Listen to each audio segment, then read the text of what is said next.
అందరికీ నమస్కారం. ఉప ముఖ్యమంత్రి పవన్ కళ్యాణ్ గారి చేతిలో మరొకసారి మోసపోయినటువంటి సుగాలి ప్రీతి గారి కుటుంబం. మీ అందరికీ తెలుసు, సుగాలి ప్రీతి అనేటటువంటి 10వ తరగతి చదువుతున్నటువంటి గిరిజన బాలిక కర్నూలు శివారులోని తెలుగుదేశం పార్టీ నాయకుడికి సంబంధించినటువంటి ఒక రెసిడెన్షియల్ స్కూల్లో ఏదైతే ఆత్మహత్య చేసుకుంది అని చెప్పి వాళ్ళు మొట్టమొదటి చిత్రీకరించారు. కానీ తల్లిదండ్రులు అక్కడికి వెళ్ళేటప్పటికీ ఆ ప్లేస్కి ఆ అమ్మాయిని ఫ్యాన్కి ఉరివేసి ఉంది. బట్ కింద కాళ్ళు అనేది నేల కాని ఉన్నాయి. తర్వాత పోస్ట్ మార్టం రిపోర్ట్లో కూడా జననాంగాల్లో వీర్య కణాలు ఉన్నాయని చెప్పి స్పష్టంగా పోస్ట్ మార్టం రిపోర్ట్ రావటం.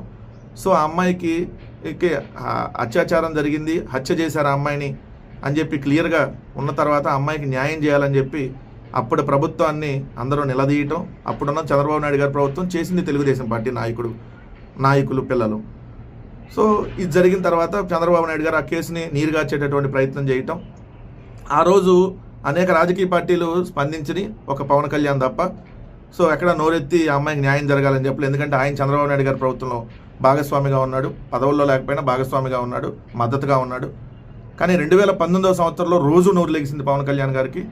అసలు లెగిస్తే అసలు సుగాలి ప్రీతి గారికి న్యాయం చేయాలని పొలి కేకలు పెట్టాడు పవన్ కళ్యాణ్ గారు. రాజకీయంగా కుటుంబాన్ని అనేకసార్లు రోడ్డు మీద తీసుకొని వచ్చి వాడుకునేటటువంటిది మనం చూసాం, వాడుకున్నది కూడా మనం చూసాం. సో నేను అధికారంలోకి వస్తే 100 రోజుల్లో సుగాలి ప్రీతి గారికి న్యాయం చేస్తా అన్నాడు. సో 100 రోజులు పోయినాయి, 200 రోజులు పోయినాయి, 250 రోజులు దాటిపోయినాయి. సో ఇప్పటి వరకు పవన్ కళ్యాణ్ గారు నోరెత్తి మాట్లాడినటువంటి సందర్భం లేదు. ఏదైతే జగన్మోహన్ రెడ్డి గారి ప్రభుత్వం 2019వ సంవత్సరంలో అధికారంలోకి రాగానే 2020వ సంవత్సరంలో సుగాలి ప్రీతికి న్యాయం జరగాలి అని చెప్పేటటువంటి న్యాయం ఖచ్చితంగా జరగాలి, ఆ దోషులకు శిక్ష పడాలనేటటువంటి ఉద్దేశంతో సిబిఐ ఎంక్వైరీకి జగన్మోహన్ రెడ్డి గారి ప్రభుత్వం ఈ సుగాలి ప్రీతి సంబంధించినటువంటి కేసుని సిబిఐ ఎంక్వైరీ కోరింది. సో సిబిఐ ఎంక్వైరీ చాలా రోజులు రాకపోయేటప్పటికి కుటుంబ సభ్యుల చేత కుటుంబ సభ్యులు కూడా హైకోర్టుకు వెళ్ళటం. హైకోర్టుకి వెళ్ళి వాళ్ళు కుటుంబ సభ్యులు హైకోర్టులో కేసు 2020 సెప్టెంబర్ 11న హైకోర్టుకి వెళ్ళారు, పిటిషన్ దాఖలు చేశారు. సిబిఐని రాష్ట్ర ప్రభుత్వం అడిగింది, ఇంకా సిబిఐ రాలేదని చెప్పి. సో కానీ ఇప్పటి వరకు సిబిఐ ఎక్కడ స్పందించాల. కానీ ఇప్పుడు సిబిఐ ఏదైతే కౌంటర్ దాఖలు చేస్తూ మేము రాము, అసలు అది పెద్ద ఇష్యూ కాదు, సో మా దగ్గర ఇక్కడ ఎంప్లాయీస్ లేరు అంటే మా సిబిఐ దగ్గర ఎంప్లాయీస్ లేరంట, సో మేము ఇప్పుడు దర్యాప్తు చేయలేము, దాన్ని మేము రామని చెప్పి తేల్చి చెప్పేసింది. ఎంత దారుణం, ఎంత దుర్మార్గం.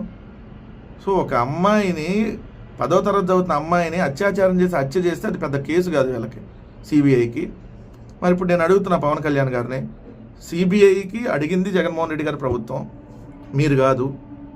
అట్లని జగన్మోహన్ రెడ్డి గారు ఆ కుటుంబానికి ఎక్కడా వదిలేయలేదు, అండగా నిలబడ్డాడు. ఎందుకంటే వాళ్ళకి 8 లక్షల రూపాయలు డబ్బులు ఇచ్చారు జగన్మోహన్ రెడ్డి గారి ప్రభుత్వం. అట్లానే 5 ఎకరాల వ్యవసాయ భూమి, 5 సెంట్ల ఇంటి స్థలం, ఎవరైతే సుగాలి ప్రీతి తండ్రి రాజు నాయక్కి ప్రభుత్వ ఉద్యోగం, ఇవన్నీ జగన్మోహన్ రెడ్డి గారి ప్రభుత్వం అండగా నిలబడింది ఆ కుటుంబానికి ఇవన్నీ చేసింది. కానీ నువ్వేం చేసావు? రాజకీయంగా వాడుకున్నావు, ఇంకా వాడుకుంటున్నావు. నేను అడుగుతున్నా, సిబిఐ మెట్లు కడగాలి కదా నువ్వు వెళ్ళి. ఇప్పుడు సిబిఐ మెట్లు కడిగి అలానే సుగాలి ప్రీతి గారి కాళ్ళు పట్టుకొని క్షమాపణ కోరు. మిమ్మల్ని రాజకీయంగా వాడుకొని నేను ఈ ఉప ముఖ్యమంత్రి స్థాయికి వచ్చాను, రాజకీయంగా వాడుకున్నాను అని చెప్పి క్షమాపణ కోరు. ఎందుకంటే మాట్లాడితే దీక్షలో ఇవన్నీ అని చెప్పి ఓవర్ యాక్షన్ చాలా చేస్తూ ఉంటావు కదా, దొంగ నాటకాలు, దొంగ దీక్షలు, చెప్పులు వేసుకొని దీక్షలు చేసేటటువంటి గొప్ప వ్యక్తి నువ్వే. ఈ భారతదేశంలో ఎవరు చెప్పులు వేసుకొని చేయడు, చెప్పులు వేసుకొని దీక్షలు చేస్తూ ఉంటావు కదా, మెట్లు కడిగినట్టుగా నాటకాలు ఆడతావు కదా, ఫోటోలకు ఫోజులు ఇస్తావు కదా. CBI central bureau of investigation office దగ్గరికి వెళ్ళి ఆ బయట మెట్లు కడిగిరా, ఎప్పుడు కడుగుతావు వెళ్ళి? లేదంటే అక్కడికి వెళ్ళి ఏది వేషం వేస్తావు కదా నువ్వు, సనాతన వేషం, ఆ వేషంలో దీక్ష చేసిరా. సిగ్గుండాలి పవన్ కళ్యాణ్.